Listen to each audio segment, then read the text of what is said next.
So last week we started chapter 18, and this was a part in the garden, and then Judas went up and kissed Jesus, and then Peter had his little incident where he took his ceremonial knife and cut off the ear of Malchus, one of the servants. But one thing I wanted to say about why he would have a ceremonial knife, and the reason is because it was Passover. They would use this knife for executing the lamb. Yeah, so that's why he happened to have a ceremonial knife on him. And if Jesus hadn't healed that ear, oh, they would have probably arrested him right then and there. I mean, he was trying to kill somebody, you know. He just went like this. He got the ear, but he was aiming for more. Yeah. So we're going to start with verse 12. And it says, "Then the band and the captain and officers of the Jews took Jesus and bound him," which is pretty much of an overkill because he identified himself. He said, "Who are you looking for?" "Oh, I'm him. I am." And so for them to, tie him up and all that is just complete overkill. He wasn't resisting.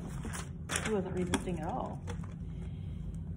So then in verse 13 it says, "And led him away to Annas first, for he was father-in-law to Caiaphas, which was a high priest that same year.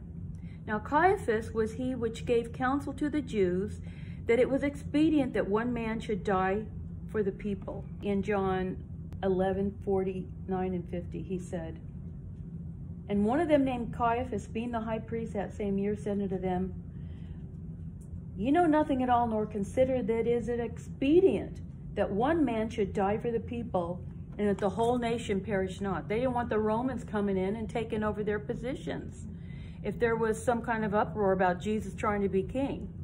So I want to get this clear about, they took him to Annas first, and who Annas was and who Caiaphas was.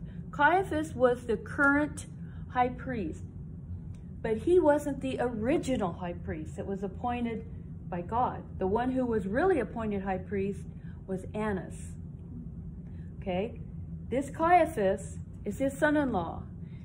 The Romans took Annas out of that position because he wasn't being loyal to the Romans.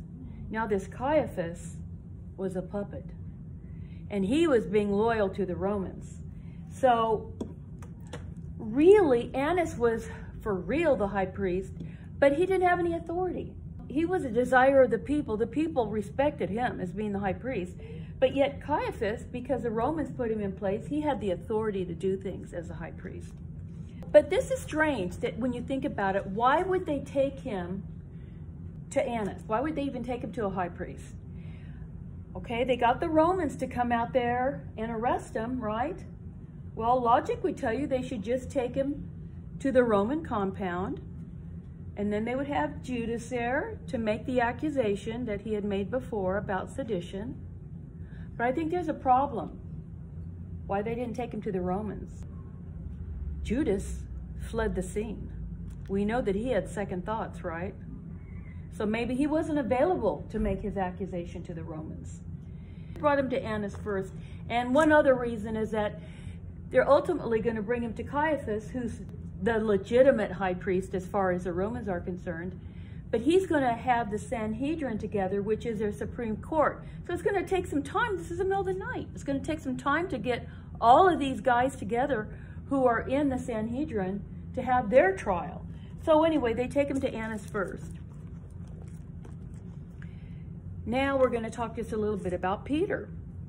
And Simon Peter followed Jesus, and so did another disciple. That other disciple was John. That disciple was known unto the high priest and went in with Jesus into the palace or the courtyard of the high priest. So think about it. John had connections, and he used this connection. He wanted to see what happened. And what's interesting is that Peter seems to be very fearful. Of course, he did attack somebody. He did attack the high priest's servant. But what's interesting is John just goes right in and associates himself as one of the disciples. But Peter stood at the door outside. Then went out that other disciple, which is John, which was known unto the high priest, and spoke unto her that kept the door, and brought Peter in. So this is a real act of kindness on his part. He's like, hey, Peter needs to be in here and see what's going on with Jesus too. Then saith the damsel, or the servant girl, that kept the door unto Peter, Art not thou also one of this man's disciples? And he says, I am not. Now, before you pass judgment on Peter, you got to realize that he sees what they just did to Jesus, and that he just basically committed a crime. And that he's concerned that maybe they're going to take him. Maybe they'll even trump up more charges against him like they have against Jesus, all fake, and put him to death. So you got to understand that he's confused. All these things are happening very quickly, just like that. They're in the garden, and then Jesus is arrested. He cuts off the guy's ear, and now they're at Annas' house, and stuff is just happening. Bam, bam, bam. And I'm not making excuses for him, but I understand in that situation why he would do that, why he would deny that out of fear. Fear can make people do things. It's not right, but I understand why he did that. And the servants and officers stood there who had made a fire of coals, for it was cold, and they warmed themselves. And Peter stood with them and warmed himself too. Now we're going to talk about the actual trial that was going on there. The high priest, this is Annas, asked Jesus of his disciples and of his doctrine. It's kind of a weird question because, as we find out from Christ's answer, Christ never taught anything in secret. Why is he asking him his doctrine? He was teaching in public all the time. So this is Jesus' answer. I spake openly to the world. I ever taught in the synagogue and in the temple, where all the Jews always met. And in secret, I've said nothing. So why are you asking me? He said, ask them which heard me. And he may have just put his hand out like this. Half these people in this room, or all of them, have heard me. Listen, why don't we just ask them? Why are you asking me? Ask them who heard me, what I have said unto them. Behold, they know what I said. Another reason why he's asking, why are you asking me? Do you guys remember the rules are that in order to accuse somebody, how many witnesses does it have to be? 2 or 3, a minimum of 2. That's how many witnesses it takes. Well, they don't have any. Instead, they're asking him to defend himself. And that happens to be breaking a law. You aren't allowed to defend yourself. First of all, you have to be accused, but nobody's accusing him here. And when he had thus spoken, one of the officers which stood by struck Jesus. It says with the palm of his hand. He said, do you answer the high priest like that? And Jesus answered him, if I have spoken evil, bear witness of the evil. He's telling them again, keep your own laws. Where are the witnesses? What have I done that's evil? And what have I just said that is evil? Nothing. But if well, why are you hitting me? That was another rule of the Sanhedrin that they were breaking. You were not allowed to beat a person until they had been convicted of a crime. So they're breaking so many of their own laws. Another law of the Sanhedrin was that you couldn't have a trial at night. And the reason was because it would be like there was a conspiracy and you wanted to hide it from the public, right? You wanted to do it in secret. So that was not allowed. All of the laws that the Sanhedrin made, they were good laws because they were always in favor of the person who was on trial. It's kind of like innocent until proven guilty. They gave that innocent person all the advantages that they could give them. Because in their minds, having a guilty person go free wasn't as bad as punishing an innocent person. That's the way their rules were. Now Annas had sent him bound unto Caiaphas the high priest. And Simon Peter stood and warmed himself. They said therefore unto him, Aren't you also one of his disciples? And he denied it and said, I am not. In one of the other Gospels, in Matthew, he started cursing, like calling down curses on them and taking an oath. I'm not his disciple. So one of the servants of the high priest, being his kinsman, whose ear Peter cut off, said, Didn't I see you in the garden with him? And Peter then denied again. Now this guy was a relative to the guy whose ear he cut off, so I'm sure he saw Peter. But he denied it again, and immediately the cock crew. And in Matthew's account about Peter, it says, And Peter remembered the word of Jesus, which said unto him, Before the cock crow, thou shalt deny me 3 times.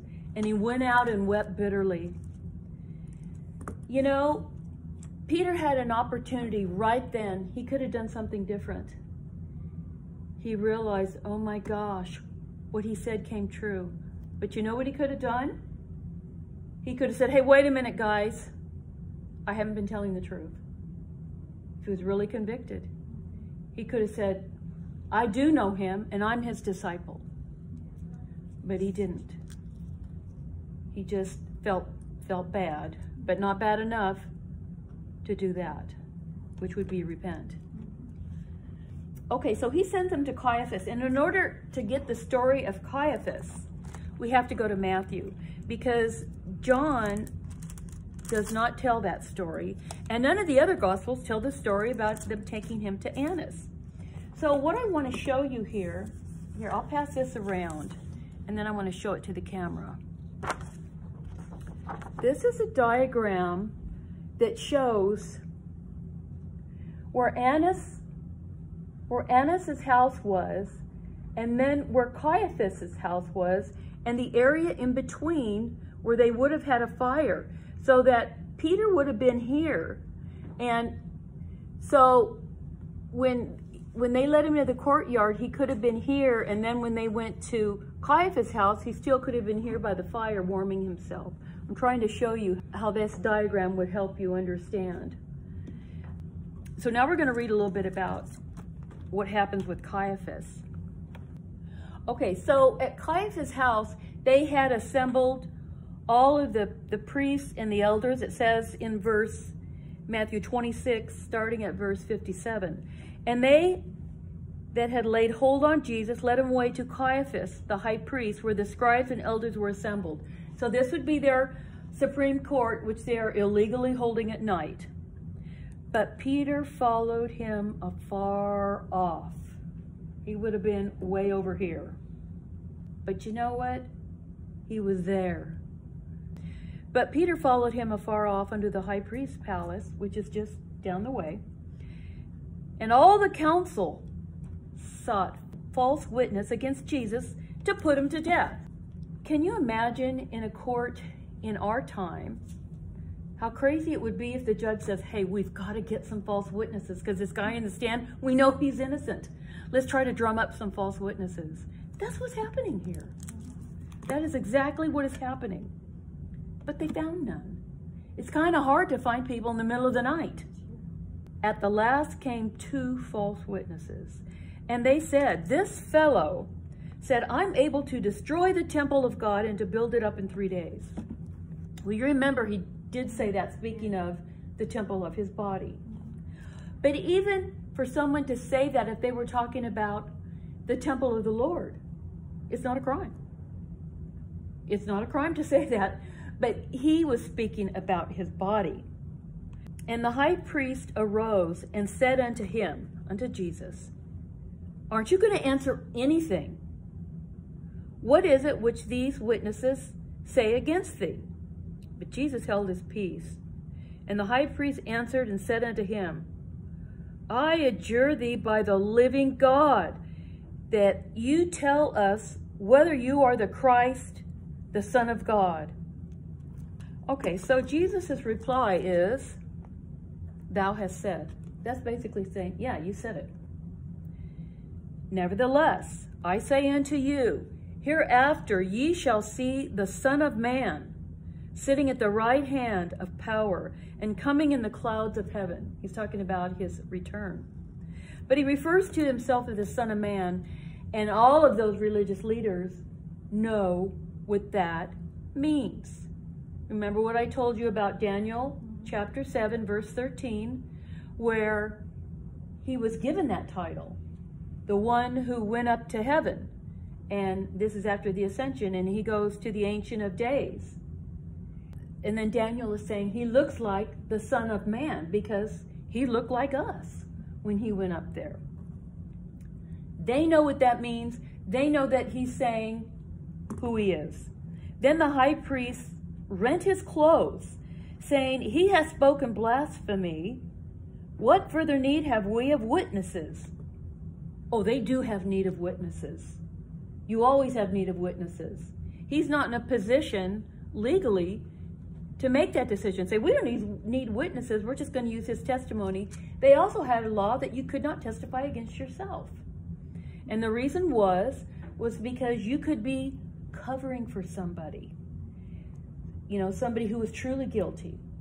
So they did not allow anyone to testify against themselves. This should have been thrown out, but of course, they have other things in mind. And it says, behold, now we have heard his blasphemy.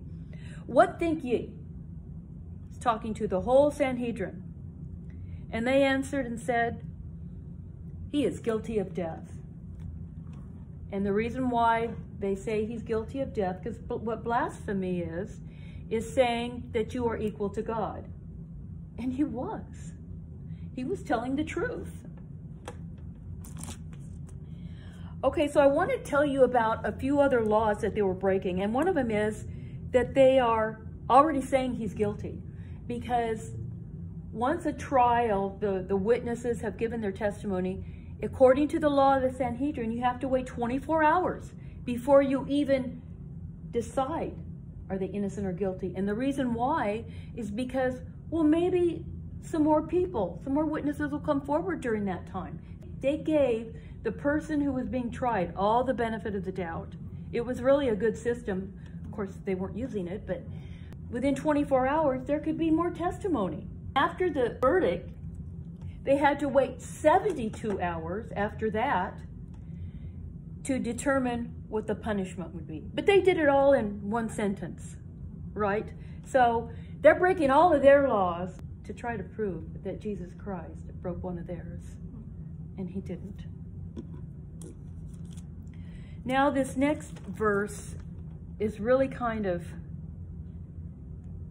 it's sickening. Verse 67 of Matthew 26, it says, then they did spit in his face and buffeted him. That means they started punching him out. And others smote him with the palms of their hands. And we find out in Luke that what they were doing was they tied a blindfold on him and then started hitting him with rods. And then they would say, this is what they said to him, prophesy unto us, thou Christ. Who is he that smote thee? That's just pure satanic evil. But let me tell you something. All of their actions were illegal. If you punch somebody, these are according to the laws, the Pharisees and the Sanhedrin, if you punch someone, you would receive a fine of 4 denarii. That's 4 days' wages. If you hit someone with the palm of your hand, that was considered a complete insult. And then you would be fined 200 denarii. Think about that. 200 days of labor. That's a huge fine. But if you spit in someone's face, that was the ultimate insult. And if you did that, they already had these fines determined. The fine was 400 denarii, over a year's. Think of your own salary for a year, just for spitting in someone's face. They did all of these things with no punishment. They did all of these things to Christ. Next week, we are going to talk about, they end up sending him to his final trial, to Pilate. And when you think about it still, they have to prove that he broke a Roman law for the Romans to crucify him. But so far, he hasn't broken any Roman law, and he hasn't even broken any Jewish law. So they're going to have their hands full when they get to Pilate and try to force the crucifixion, which they managed to do, but they have to break a bunch of laws, because right now, he's still innocent. And to the Romans, think about it. They really didn't care that much about Jesus. They didn't even know who he was. They had to have Judas give him that unholy kiss in the garden to figure out which guy was Jesus. The ones who had the vendetta against Jesus were his own people, the religious leaders. Okay, that's going to be my lesson for tonight.